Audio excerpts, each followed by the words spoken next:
तमसा नदी। अयोध्या से 20 किलोमीटर दूर है तमसा नदी। यहाँ पर श्री राम ने नाव से नदी पार की थी।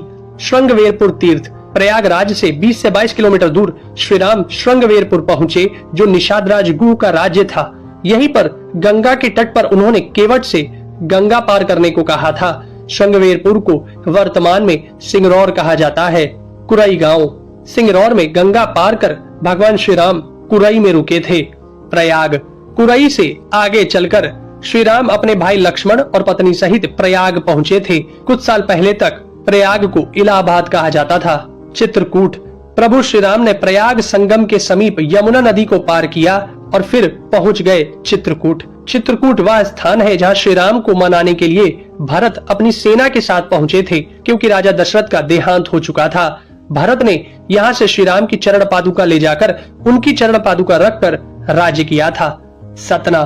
चित्रकूट के पास ही सतना यानी मध्य प्रदेश में स्थित अत्रि ऋषि का आश्रम था। हालांकि पत्नी अनुसुईया के साथ महर्षि अत्रि चित्रकूट के तपोवन में रहा करते थे, लेकिन सतना में रामवन नामक स्थान पर भी श्री राम रुके थे, जहां ऋषि अत्रि का एक और आश्रम था। दंडकारण्य। चित्रकूट से निकलकर श्री राम घने वन में पहुंच गए। असल में यही था उनका वनवास। इस वन को उस काल में दंडकारण्य कहा जाता था। मध्य प्रदेश, छत्तीसगढ़ और महाराष्ट्र के कुछ क्षेत्रों को मिलाकर दंडकारण्य था। दंडकारण्य में छत्तीसगढ़, उड़ीसा, तेलंगाना एवं आंध्र प्रदेश राज्यों के अधिकतर हिस्से शामिल थे। दरअसल उड़ीसा की महानदी के इस पास से गोदावरी तक दंडकारण्य का क्षेत्र फैला हुआ था। इसी दंडकारण्य का ही हिस्सा है तेलंगाना का एक शहर भद्राचलम। गोदावरी नदी के तट पर बसा यह शहर सीता रामचंद्र मंदिर के लिए प्रसिद्ध है। यह मंदिर भद्रगिरी पर्वत पर है। श्री राम ने अपने वनवास के दौरान कुछ दिन इस भद्रगिरी पर्वत पर ही बिताए थे। स्थानीय मान्यता के मुताबिक दंडकारण्य के आकाश में ही रावण और जटायु का युद्ध हुआ था और जटायु के कुछ अंग दंडकारण्य में आकर गिरे थे। दुनिया भर में सिर्फ यहीं पर जटायु का एकमात्र मंदिर है। दंडकारण्य वन अब सिमटकर वर्तमान में भारत के छत्तीसगढ़ राज्य में ही रह गया है। पंचवटी। नासिक। दंडकारण्य में मुनियों के आश्रमों में रहने के बाद श्री राम अगस्त्य मुनि के आश्रम गए। यह आश्रम नासिक के पंचवटी क्षेत्र में है, जो गोदावरी नदी के किनारे बसा है। यहीं पर लक्ष्मण ने सूर्पनखा की नाक काटी थी। श्री राम ने खरवादूषण के साथ युद्ध किया था। गिद्धराज जटायु से श्री राम की मैत्री भी यहीं हुई थी। वाल्मीकि रामायण अरण्य कांड में पंचवटी का मनोहर वर्णन मिलता है। सर्वतीर्थ। नासिक क्षेत्र में ही सूर्पनखा की नाक कटी तथा मारीच और खरवादूषण के वध के बाद ही रावण ने सीता का हरण किया और जटायु का भी वध किया था, जिसकी स्मृति नासिक से 56 किलोमीटर दूर ताकेड़ गांव में सर्वतीर्थ नामक स्थान पर आज भी संरक्षित है। जटायु की मृत्यु सर्वतीर्थ नाम के स्थान पर हुई, जो नासिक जिले से इगतपुरी तहसील के ताकेड़ गांव में मौजूद है। इस स्थान को सर्वतीर्थ इसलिए कहा गया क्योंकि यहीं पर मरणासन्न जटायु ने सीता माता के बारे में बताया। राम जी ने यहाँ जटायु का अंतिम संस्कार करके पिता और जटायु का श्राद्ध तर्पण किया था। पर्णशाला। पर्णशाला तेलंगाना के खम्माम जिले के भद्राचलम में स्थित है। यह रामालय से लगभग 1 घंटे की दूरी पर स्थित है। पर्णशाला को पंचशाला या पंचशाला भी कहते हैं। पर्णशाला गोदावरी नदी के तट पर स्थित है। यही वह स्थान है जहां से सीता जी का हरण हुआ था। हालांकि कुछ मानते हैं कि इस स्थान पर रावण ने अपना विमान उतारा था। इस स्थल से ही रावण ने सीता को पुष्पक विमान में बिठाया था, यानी सीता जी ने धरती यहाँ छोड़ी थी। इसी से वास्तविक हरण का स्थल यह माना जाता है। यहाँ पर राम सीता का प्राचीन मंदिर है। तुंगभद्रा। सर्वतीर्थ और पर्णशाला के बाद श्री राम लक्ष्मण सीता जी की खोज में तुंगभद्रा तथा कावेरी नदियों के क्षेत्र में पहुंच गए। तुंगभद्रा एवं कावेरी नदी क्षेत्रों के अनेक स्थलों पर वे सीता जी की खोज में गए। शबरी का आश्रम। श्री राम और लक्ष्मण सीता की खोज में तुंगभद्रा और कावेरी नदी को पार करते हुए चल दिए। जटायु और कबंध से मिलने के पश्चात वे ऋषिमुख पर्वत पहुंचे। रास्ते में वे पंपा नदी के पास शबरी आश्रम भी गए, जो आज केरल में स्थित है। पंपा तुंगभद्रा नदी का पुराना नाम है। इसी नदी के किनारे पर हम्पी बसा हुआ है। रामायण में हम्पी का उल्लेख वानर राज्य किष्किंधा की राजधानी के तौर पर किया गया है।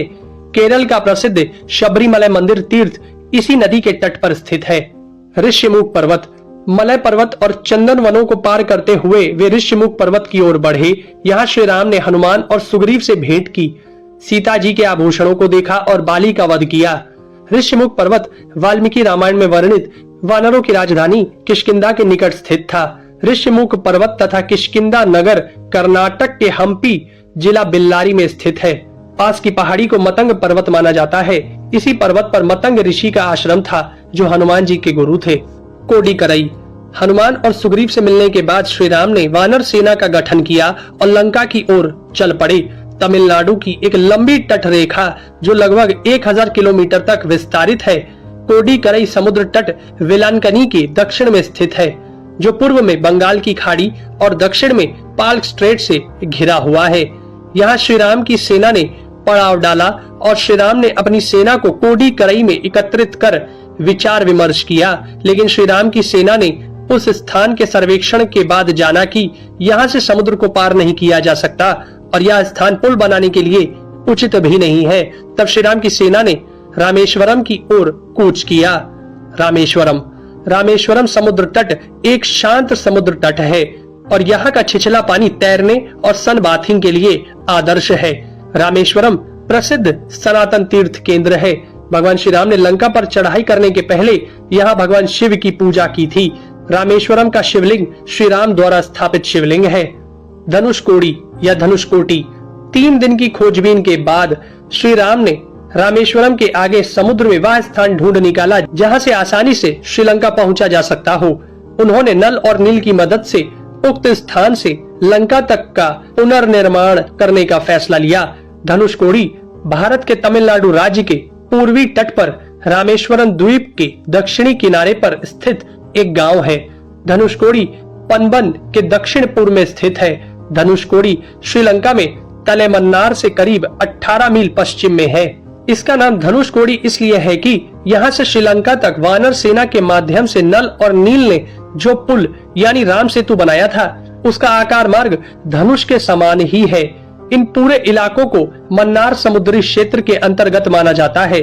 धनुषकोडी ही भारत और श्रीलंका के बीच एकमात्र स्थलीय सीमा है जहां समुद्र नदी की गहराई जितना है, जिसमें कहीं कहीं भूमि नजर आती है। नुवारा एलिया पर्वत श्रृंखला। वाल्मीकि रामायण के अनुसार श्रीलंका के मध्य में रावण का महल था। नुवारा एलिया पहाड़ियों से लगभग 90 किलोमीटर दूर बांद्रवेला की तरफ मध्य लंका की ऊंची पहाड़ियों के बीचों बीच सुरंगों तथा गुफाओं के भंवर जाल मिलते हैं।